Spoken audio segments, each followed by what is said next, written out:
Alright, let's talk about some video games from 2014! Alright, let's do it. Are you ready? I'm ready. 2014 was an excellent year. It was a pretty good year. Every game that came out was perfect and not broken, and all the AAA games were what they promised to be, and nothing was disappointing. Are you sure that you're talking about 2014 and not A+, 5 stars. any other year? 2014, there were a lot of broke-ass, punk-ass games that came out, but there was also a lot of good, like, indie, smaller games, I thought. Yeah, that balanced that, I think. Kind of came out of nowhere. There was some stuff that wasn't as good as it should be, but there's also stuff that came out of nowhere and was really good, so Cool. it worked out. So we're not going to do the same, like, numbered list as last year. I want to... Because I think this year our number ones are pretty wildly different, and someone may or may not have not played my number one. So, well, you know. So we're gonna actually just list these out, no number, just kind of by when they came out, I guess is the best Chronological listing. Chronological listing. Good games in 2014. So let's begin. All right. Tell me, Matt, about our first one, Jazz Punk. Jazz Punk is a weird first-person sort of espionage comedy game. Adult Swim, right? Yeah, published by Adult them. Swim's been putting out a lot of good shit. Yeah. Yeah, Jazz Punk's weird. I don't want to be like, it's wacky and goofy, but it's like... It's pretty accurate, though. Yeah, it's like, Just oddball happenings and... weird cartoon sound effects and, like... some references to all kinds of different stuff. It reminds me a little bit of, like, the Milkman level from Psychonauts. Because of all the espionage bullcrap and, like, do you have the MacGuffin? You know, all that shit. Yeah.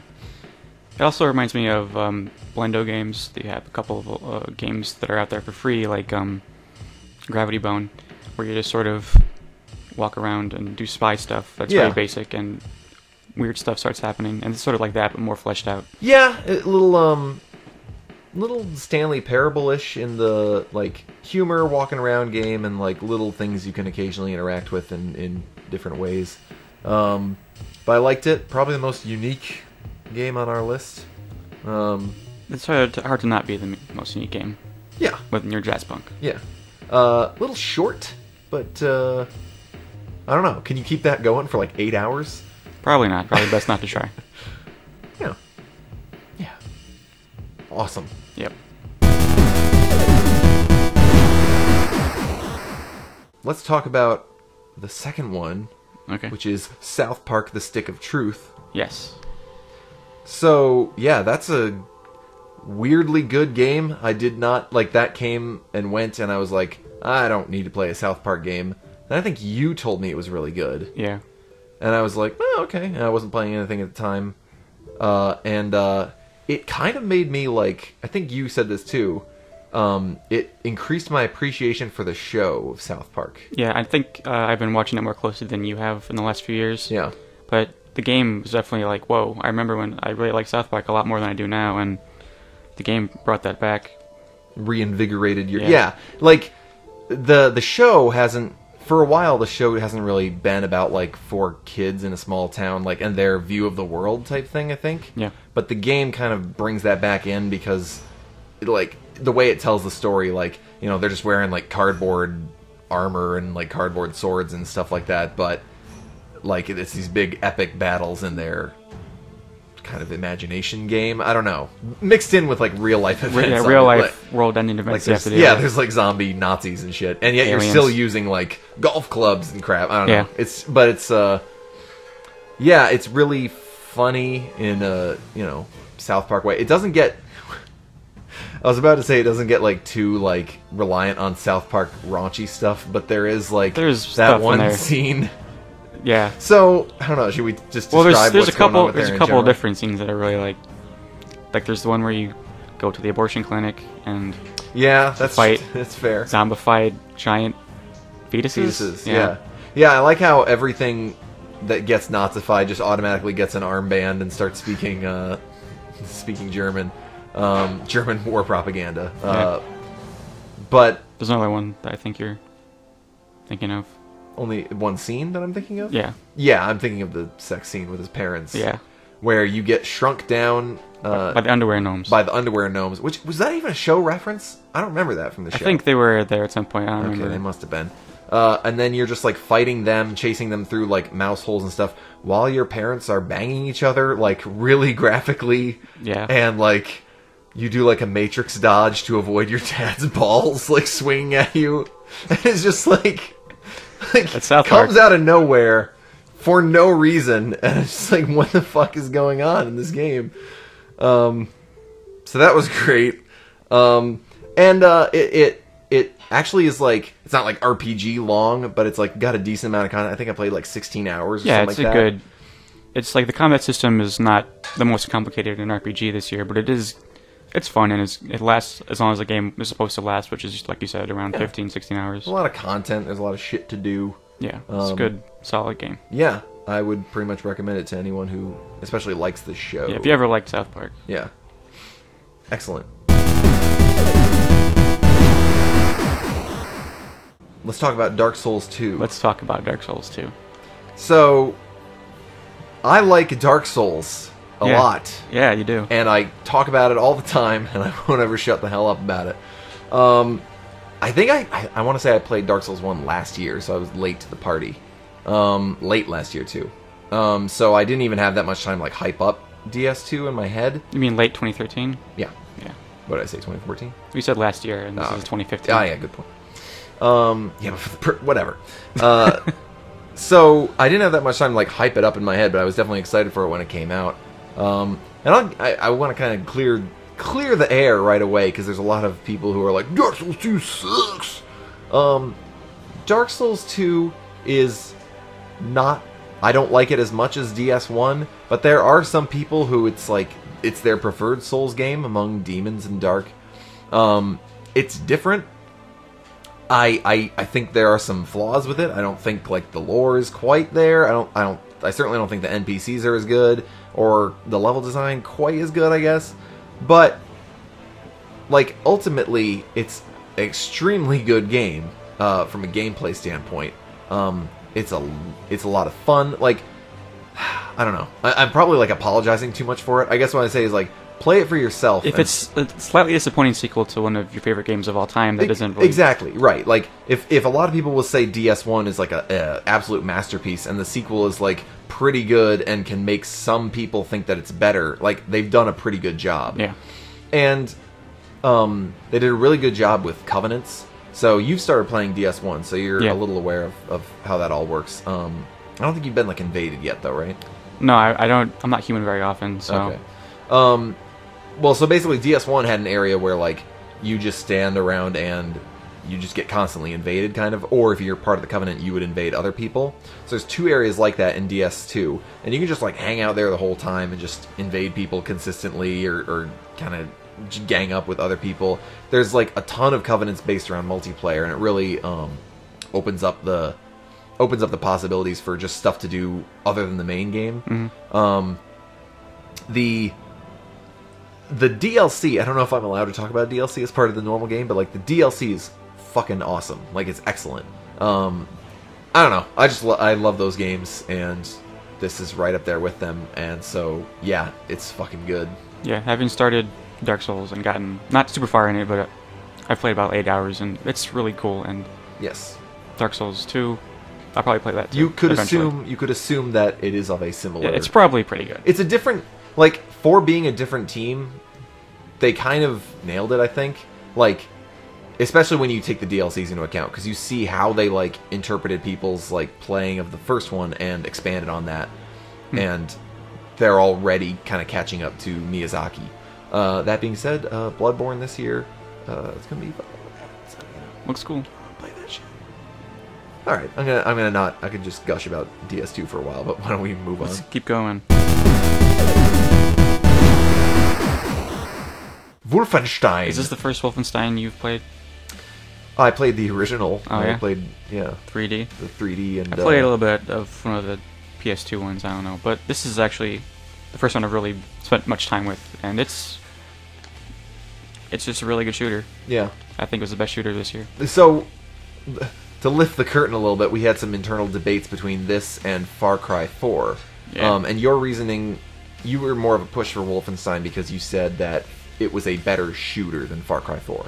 Yeah. So to you, the shooting feels better, and in that because it's a more traditional shooter. Well, it has like they both have a mix of straight up shooting and stealth. Yeah. And I think that Far Cry 4 has a lot of cool stuff in it, but it sort of just lets you make your own fun. Yeah. Whereas Wolfenstein is designed, every single level is just really well put together. And yeah, and I'd say like I even actually finished Far Cry 4 today. I felt a little at times like Far Cry 4, if I'm just out in the open shooting at dudes, like I'm almost dead instantly. Mm-hmm. Like there's I don't feel a lot of agency in just like traditional shooting playing, and maybe that's intentional, but Wolfenstein is a more traditional shooter in that way. Like I feel like, oh shit, I'm taking fire from the right hand side, let me go over there and blow some dudes away. Far Cry, it's a little more like, oh, I gotta crouch down, sneak around this thing, get out of here because they're gonna start mortaring the area. You know what I mean? Like, yeah. So I think I see where you're coming from with that. Wolfenstein is like weirdly serious. Yeah, it has a pretty solid story with much more characterization than you might expect from a game called Wolfenstein. But I think Patrick Klepek said that like the sex scene in that is like actually one of the best sex scenes in that games has done yet. Yeah. In terms of not being like a mini game where you're just like, oh, I'm Kratos, I'm gonna bang these two chicks with button prompts. Almost every game that has like sex, it's a reward for it's spending a reward, time with a character or just like playing well. But Wolfenstein is just part of the story. Which has like creepy real world implications. Yeah. But yeah, Wolfenstein is part of the characters and naturally flows with shit. And also, I like that Wolfenstein was like, fuck it, we're gonna put a lot of Nazis in the game. They're gonna be assholes, and you're gonna murder their ass. Because when God gives you Nazis, He basically gave you the best villain that history has ever created. Yeah. And that's why I didn't like Captain America. Because I'm like, you got Nazis, but you're not showing me the swastika. You're not showing them doing like cruelty to people or like concentration camps. Show that shit off and make me hate your villain, because your villain is an asshole, as proven by history. It's a fair point. I understand there's a world market here and we got to appeal to Germany, but fuck it, censor it in Germany. That's what Wolfenstein did. Yeah. Did you ever see that? They can't show the swastika in Germany, so they like censored it out and changed the symbol. Anyway, like towards the beginning of the game where you wake up from the coma and you just like fuck those Nazis up, I was like, yeah, all right. Yeah. I don't know. Nazi killing game. Nazi killing game. If you like to kill Nazis, then this is a really, really great way to do it. Indeed. Let's move on. All right. The Fall. Part 1. Part 1.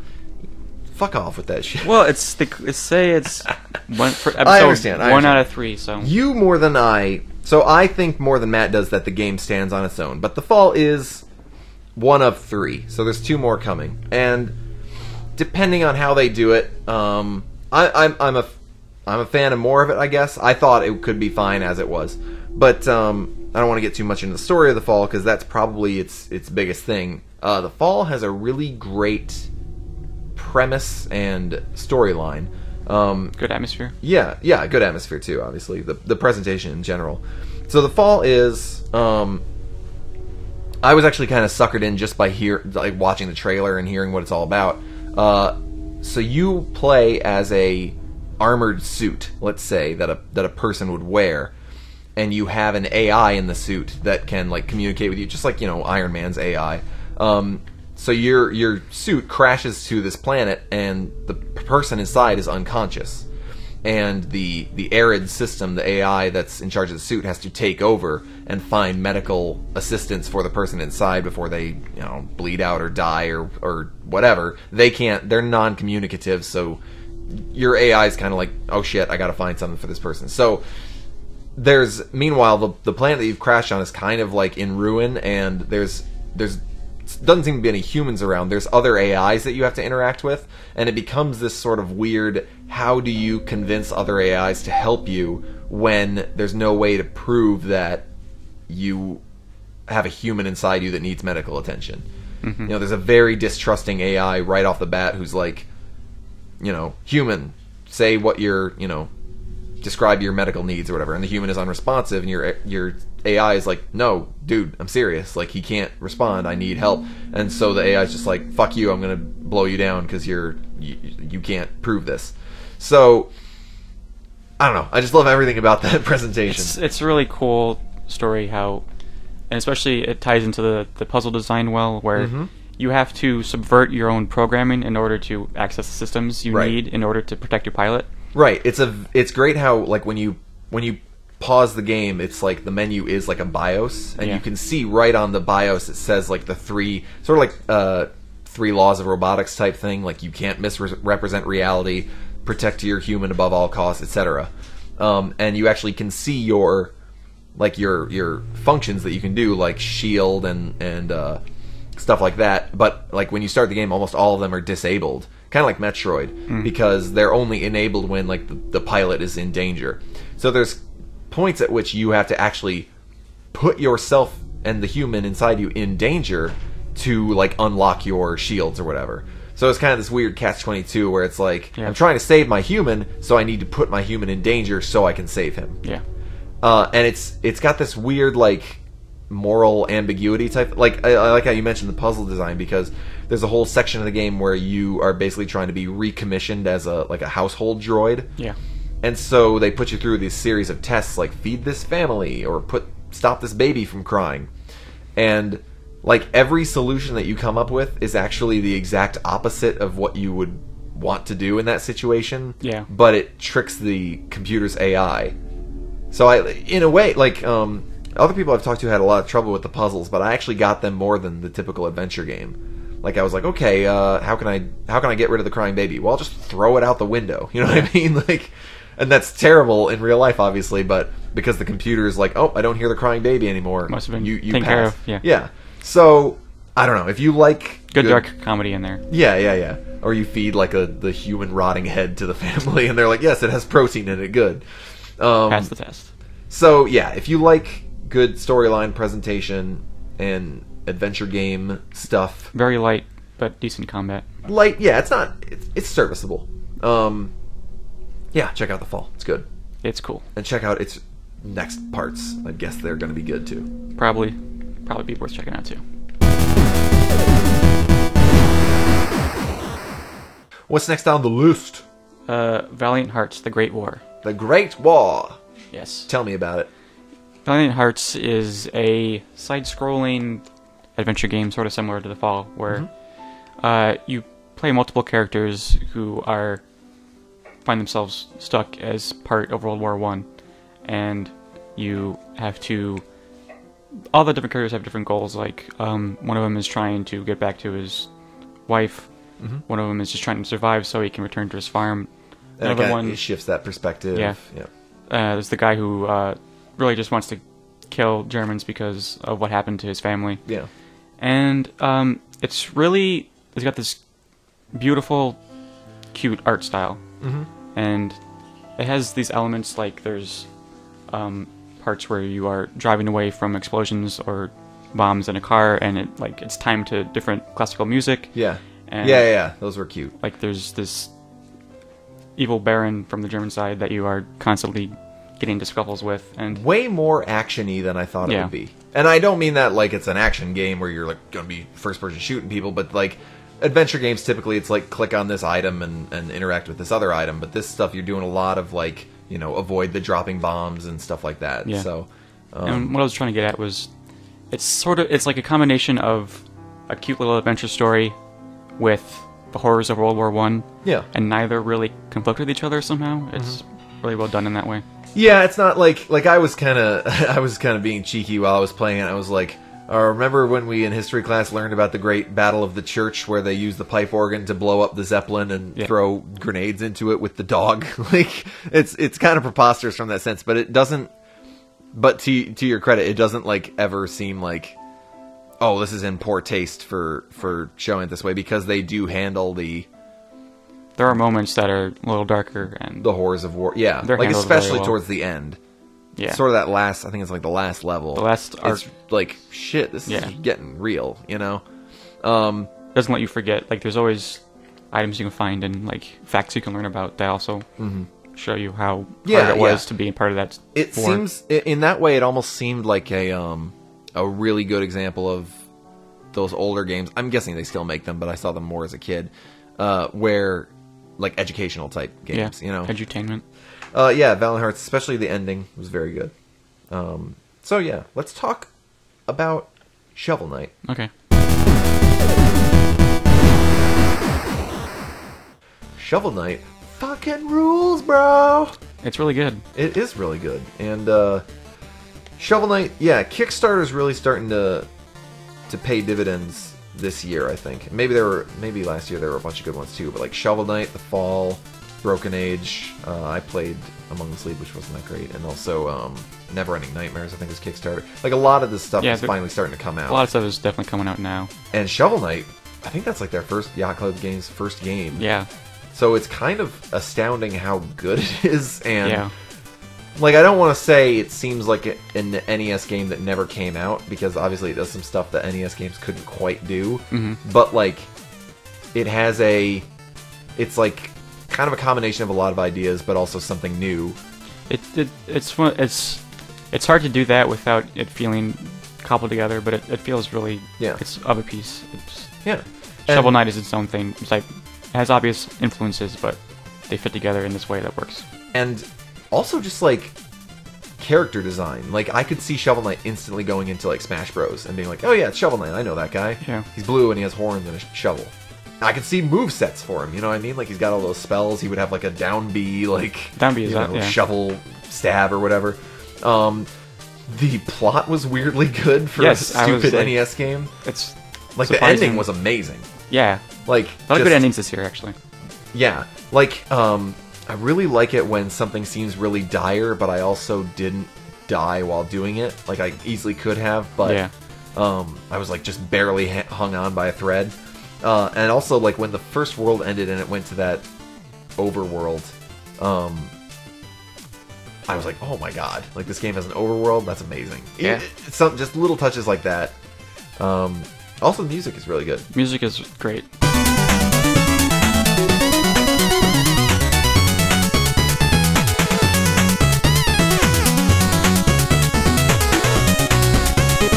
Music has that classic Mega Man type feel to it. Also, going back a little bit, I didn't talk about it, Dark Souls 2 music is also really good.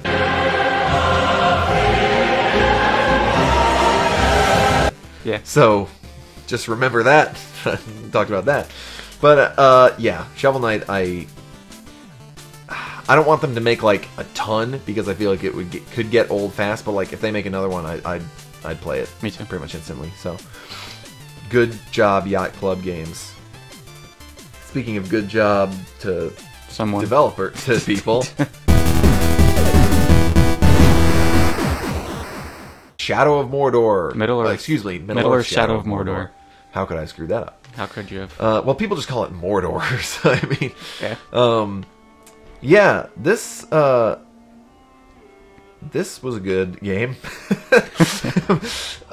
I don't want to say it came out of nowhere, because like as soon as it was announced, I feel like it came out of nowhere from when it was announced. How about that? It doesn't have any pedigree to it, really. It reminds me a lot of what happened with Batman Arkham Asylum. Yeah. Where... That's a good idea for a game. That looks like it could be good. Oh, it's really fucking good.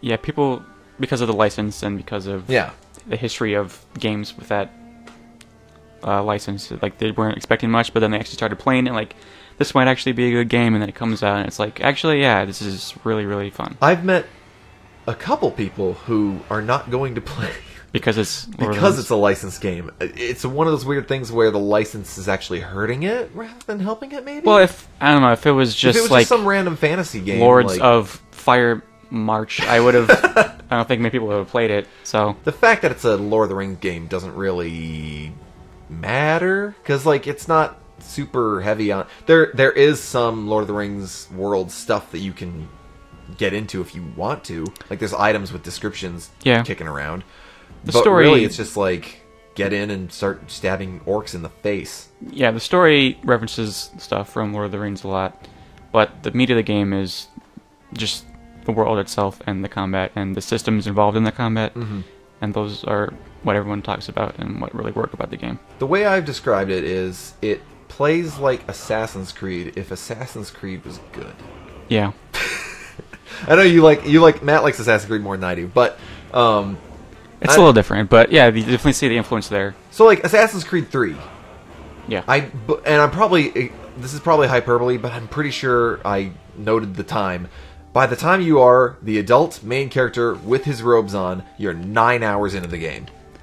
That might be hyperbole, but that's what my mind says is correct. It Mordor, felt like that. You play a little tutorial, and then you're fucking in it. Yeah. You are playing that game, and I remember I just like...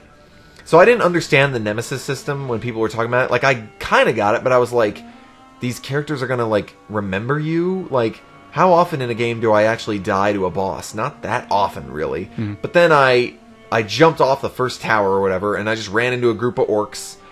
And the first one I found was a captain. And he's like, "You're dead, Ranger!"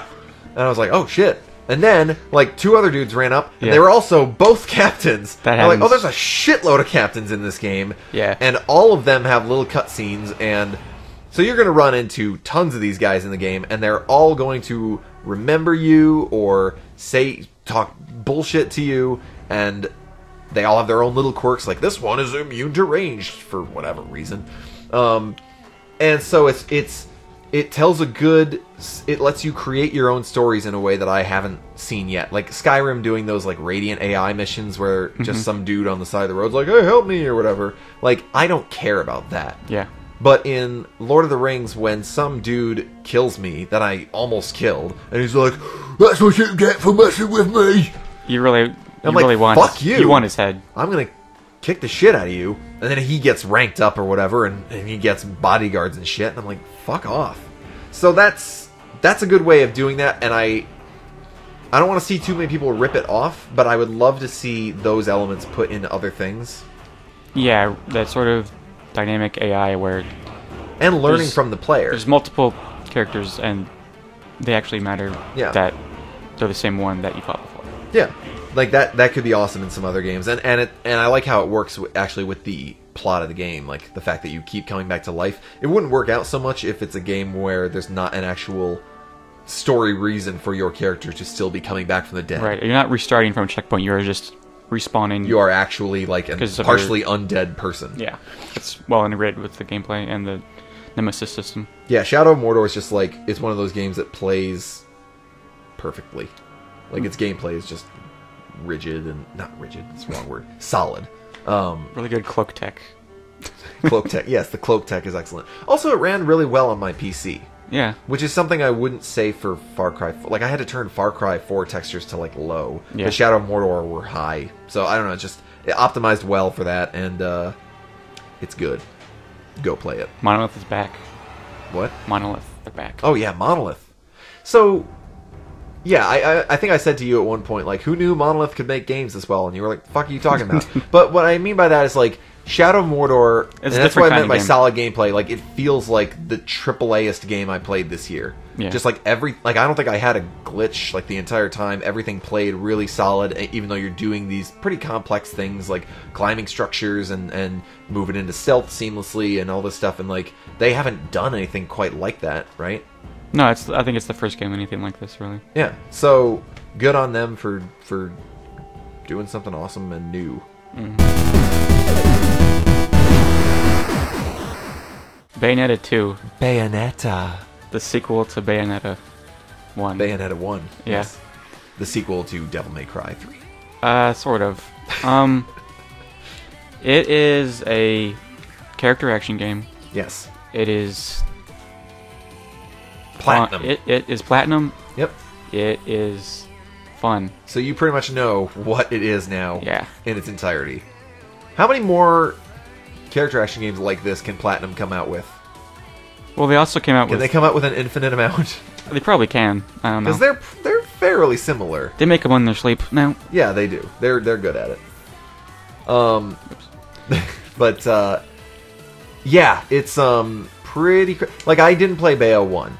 And I always remember hearing people say, like, oh, Bayo's sexualized or whatever, and I saw pictures of her, and I was like, well, yeah, obviously. she's sexualized. And then I started playing the game, and I'm like, oh shit, she's way more sexualized than I thought she was. And I don't mean that in like a weird, creepy way. I just mean like I shouldn't say sexualized because she is sexual. How about that? Yeah, I've seen a lot of strong feminist arguments for why Bayonetta is like a self-actualized, strong woman. Well, she's created by a woman. She was designed by a yeah. woman. So I think that kind of gives carte blanche to them to do whatever they want. I don't know. Like, it's not... When something is that intentional, I don't see like a bunch of dudes like, let's make her get naked with her hair when she summons something. I don't know. I think that was just her being like, yeah, she's a sexy lady and she knows it. And she's gonna do hair moves. And she will beat everyone's ass. She's gonna, yeah. I don't know. She's like the god of that universe. Yeah. Whatever. She got cool witch powers. She can slow down time. Summons demons with her hair. She can shoot guns with her feet. She has feet guns. She does. She's some. Yeah. If you crazy action game. So if you like just crazy bullcrap going on the screen, yeah, you will like Bayonetta 2. Because like the intro is just like, hey, guess what? We're gonna have a fight on a Harrier jet flying through New York City while angels are flying around, and then we're gonna summon a demon dog, and we're gonna fight that demon dog with like another demon bull thing. Yeah. And it's fucking nuts. And that's kind of the entire game, basically. It doesn't stop amping it up. Like there's quiet moments, but then they come right back with something huge and giant and crazy. And having not played Bayonetta 1, I've been told that it's a little more streamlined for sort of the average player. I'd say it's a much more forgiving game, but... And maybe, would you say it's Platinum's maybe most forgiving character action game? Maybe, yeah. I think it's probably true. Like, Bayonetta 2 kind of drove me nuts for a small time because... You couldn't figure out the... Well, it's not that I couldn't figure out. It's just like, I think maybe to the average... The medal system? That sounds egotistical. I think its barrier for entry is actually lower than the average character action game, but to actually get good at it, like real good, getting platinums and gold and stuff, you still have to work your ass off. So there's like, it's sort of a make your own difficulty type of thing. Where it's like, yeah, anyone can play this game, but if you want to get really good at it, you're going to have to work. That's true. So it's not like it's for casuals. You know what I'm saying? Good game. Congratulations. Yeah. You bought an Xbox One for this game. Sort of. Yeah. Yeah. So it makes sense that you would like it. I did like it. Yeah, I was actually a little bummed about Sunset, but thankfully you loaned me your Xbox One, because I don't have one. Just because, you and me both really like Ratchet. Ratchet is one of my favorite series of all time. Yeah. And so to kind of take it to the next generation, I think Sunset seems like a next step for them. I think they're going to keep Ratchet going, it sounds like, but at least one more game. But I think they'll probably do another Sunset, I would imagine. Yeah, it did fairly well, right? I think it did okay, so hopefully we'll see another one, because it's a really fun game, and you can see how it could be a really even better game. Yes, that's the other thing I'd say is, like, as a new IP, this has maybe more potential than any other new IP. I don't know where they're gonna go with like Mordor. You know what I mean? Yeah, I'd say Mordor's probably a better game than Sunset. Mordor's a better game, yes, but theoretical, I can see the next Sunset being, like, 2, incredible. Because there are weird. If you remember, the first Ratchet and Clank was good, but not amazing. Oh yeah, if you go from like Ratchet and Clank 1 to 2, it's not, you can't go back to the first one. So Sunset has a couple weird things. Like, I think one thing everyone's noted is, like, when you first start the game, it's overwhelming. Why do they not give you the air dash when you first start? I don't know. They wanted to... Because the thing is, okay, so the game is all about traversal. Yep. You can hop on most objects and bounce really high. You can grind on railings and telephone wires and jump on cars. And as you play farther, you get more abilities, like... you can bounce higher, you can run on water for a short time, and you can air dash, where you just shoot forward in the air. Yep. And I can see why they want to build you up to that, but it's not really, it doesn't work until you get all of those abilities fully.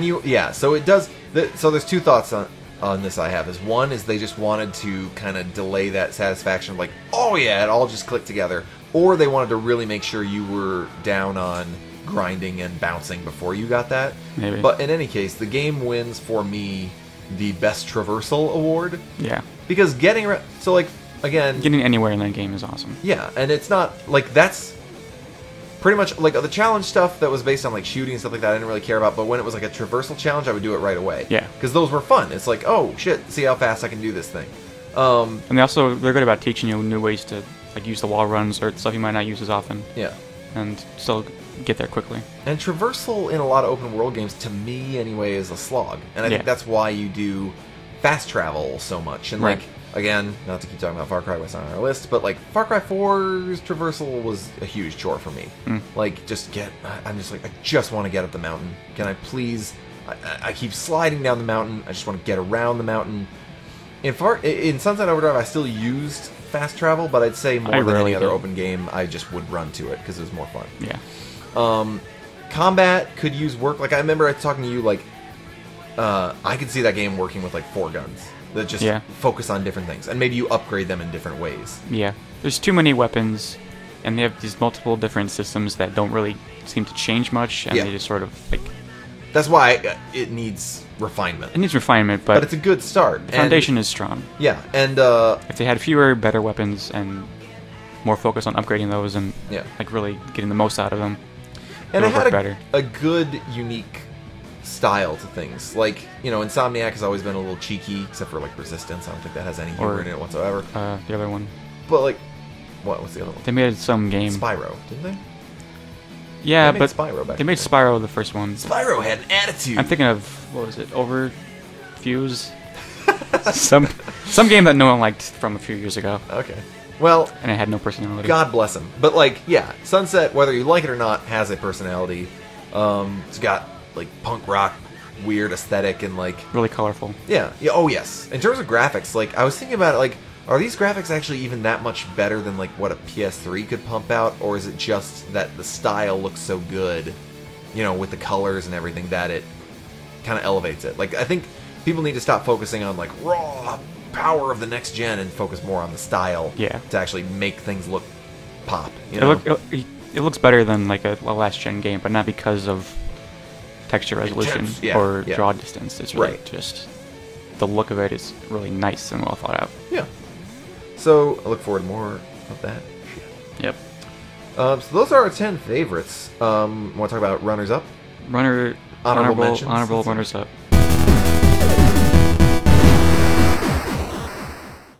Okay. FC4, we talked about it a lot. It's a really good game. Go play it. If you like Far Cry, you'll like this one too. I would recommend... Yes, it's basically exactly Far Cry 3. I'd say I liked it a little bit. I liked it about the same. It didn't have the novelty that Far Cry 3 did, but if they had both come out at the same time, Far Cry 4 probably would be the better game. Better story. Yeah, better story. I liked the helicopter. Yeah, the little mini helicopter is awesome. Fun as hell. Grenade launcher. Partially game-breaking helicopter. Though, whatever.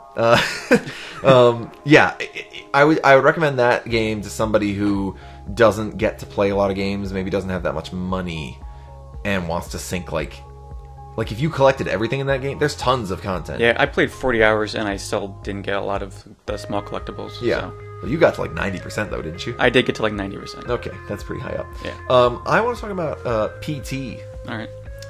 Which I keep telling you to play. I've seen people play it. I know, but it's not the same. It's super creepy. Creepy. So I think you told me. Scary and creepy. I think you told me that, like, hey, there's a new Silent Hill game announced. And I was like, what? Yeah, that PT demo. And I was like, what? So I went and just downloaded it. I was like, oh, shit. There's this new thing that might be a Silent Hill game. I don't really know anything about it. Let's just jump in. And so me and my wife sat down late at night and played this thing. And, like, I was expecting, ooh, it's gonna be thrills and chills. Game is fucking terrifying. And this is coming from someone who plays a lot of horror games. Like, I remember I watched the trailer and they did that stupid thing where it's in, like, a black room and it's green screened and, like, all the people are screaming and it's so over the top.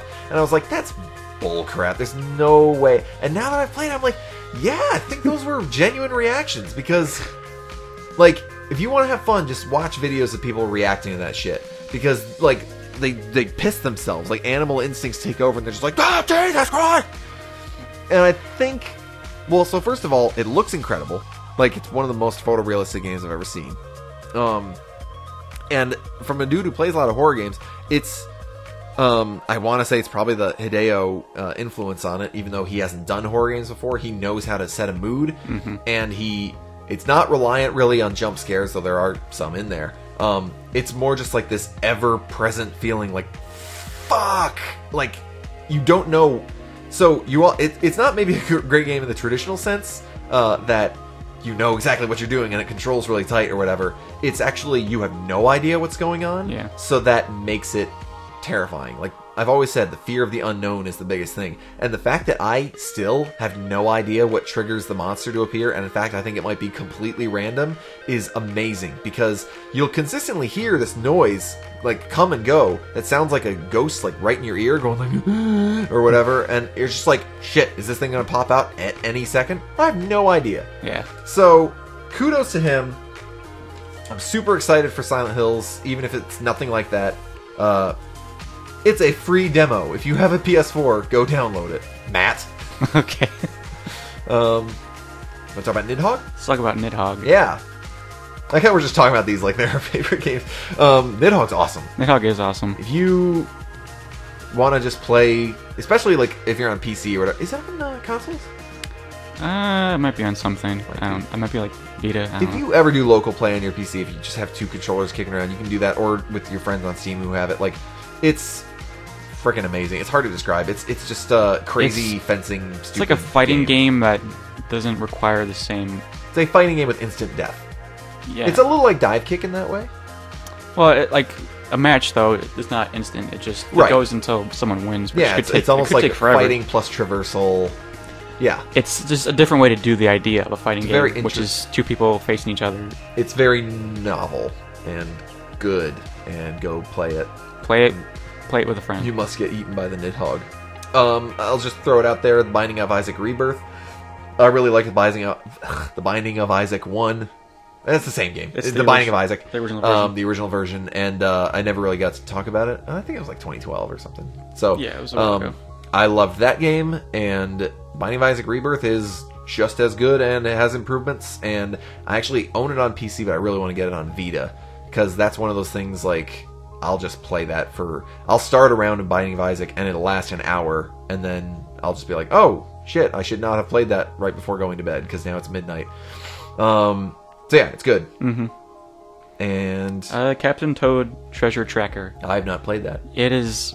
Well, I've played one Captain Toad mission from Super Mario 3D World. They took that idea and they just turned it into a full game where there's a bunch of like levels. Most of them are really small, fit on one screen, and you just sort of look around, explore, solve puzzles, and it's really cute, really well put together, really smart design, and it's just Nintendo doing really good Nintendo Doing their stuff. thing. Yeah, I'd be interested in playing it. And it's also lower price than most Wii games, so there you go. And then just last year, we never talked about this because I hadn't played it. I think you hadn't either. We hadn't, none of us played it until 2014. The It came out. Swapper. Yeah, The Swapper is a game that looks exactly like The Fall. sort of. Well, it's like side-scrolling robot-looking dude Dark, with like creepy. mouse controls with the light and everything. But Yeah. The Swapper is a really good puzzle game. I'm like fascinated by puzzle games that people can put these things together that work in these systems. Diabolical. It really, really complex. And the Swapper is one of those great games that, like, I think I looked up a guide on 3 of the puzzles, and it's just like as soon as you see how they solve it, it's this puzzle you've been butting your head up against an hour against this puzzle, and you're like, God damn it, that's so simple, and I just couldn't think of it. I remember one time I was just stuck on this one thing for like half an hour. I turned the game off, immediately realized the answer, then loaded the game back up and did it, and I was like, yes, that's it. And I think you said this, but really good creepy premise underlying The the central whole thing. premise is the central mechanic of the game is existentially horrifying. Yeah. Where you're creating clones of yourself and then zapping your mind into them and destroying the old one. Yeah. So, are you the same person? Yeah, like What's going the whole who are you the man in the box thing from the Prestige. Yeah. Really cool. So that's gonna do it. That's the best games of 2014. Yep. And one from 2013 also. Yes, and I will hear no qualms about it. There you go. So, bye-bye.